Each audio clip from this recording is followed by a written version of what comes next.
April 28, dapat ang ano yan kasi 10 years na yan, i-renew yan. Na-renew ba? Walang announcement, walang public disclosure, walang discussion on it. Hindi natin alam ano na nangyari sa EDCA. Kasi EDCA, 2014 yan, 10 years, may renewal. Pero walang sinasabi ang current government kung ano na nangyari sa agreement na yan. So these are things na parang feeling ko, ginagamit ang showdown dyan sa South China Sea, ang drama sa South China Sea, this with special sa Ayungin Shoal, para ma-cover up din or magkaroon ng smokescreen kung ano yung mga importanteng issue na dapat talakayin ng bansa tulad ng EDCA. Asan niya? Nagkaroon ba na-renew ba yung EDCA? Mayroon bang mga provisions dyan na bago? Kasi importanteng usapin yan Kasi may expanded EDCA ka, na very delicate yan when you talk about geopolitics. Walang news, walang anything. May mga critical na issue like PDEA leaks, hindi na didiscuss masyado ng media. Bakit? These are critical issues. Ang South China Sea is disputed. Yung water cannoning, over and over mangyayari yan. It's not anymore a surprise kapag hindi nag-usap ang dalawang bansa. However, ang tanong, ano ba ang purpose ng mga theatrics na to at drama na to dyan sa South China Sea? Ano ba talaga ang mga issues ng bansa na dapat nating talakayin tulad ng EDCA renewal and other important issues like corruption, mataas na presyo ng bigas, mataas na presyo ng kuryente, at ang dami-dami pa na dapat pagtunan ng pansin at magkaroon ng public discourse.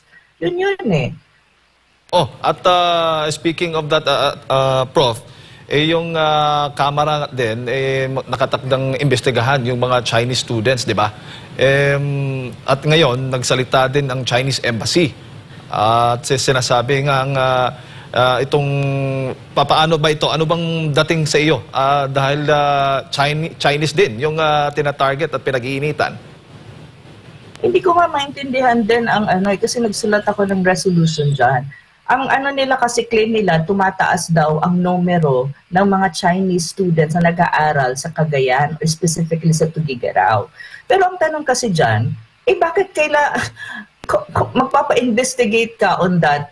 Why don't you talk to the relevant and concerned agency na nakakaalam ng issue tulad ng BI, yung Bureau of Immigration, DFA? Bakit hindi mo sila tanungin ang CHED, ang Commission on Higher Education, kasi sila ang may dyan sila ang nakakaalam sa issue na yan. Bakit tumataas? Ilan ba talaga ang mga Chinese students na nasa Cagayan, especially sa Tuguegarao City? Kasi ang alam ko dyan, sinusubaybayan ko yung issue at binabasa ko ang lahat ng reports on that at even the statement of different groups on this issue.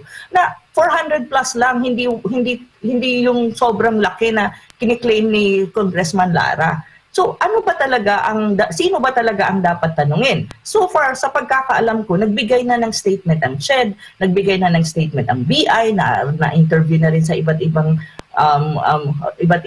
tawag nito, media, ang representative ng Bureau of Immigration. Ang DFA hindi ko pa narinig na nagbigay ng pahayag, pero other concerned agencies nagbigay na-interview na dyan si Cagayan former, I don't know kung matatawag ko siyang former kasi na-dismiss daw si Governor Mamba, even si Mayor Myla Teng, nagpaliwanag na dyan, even yung mga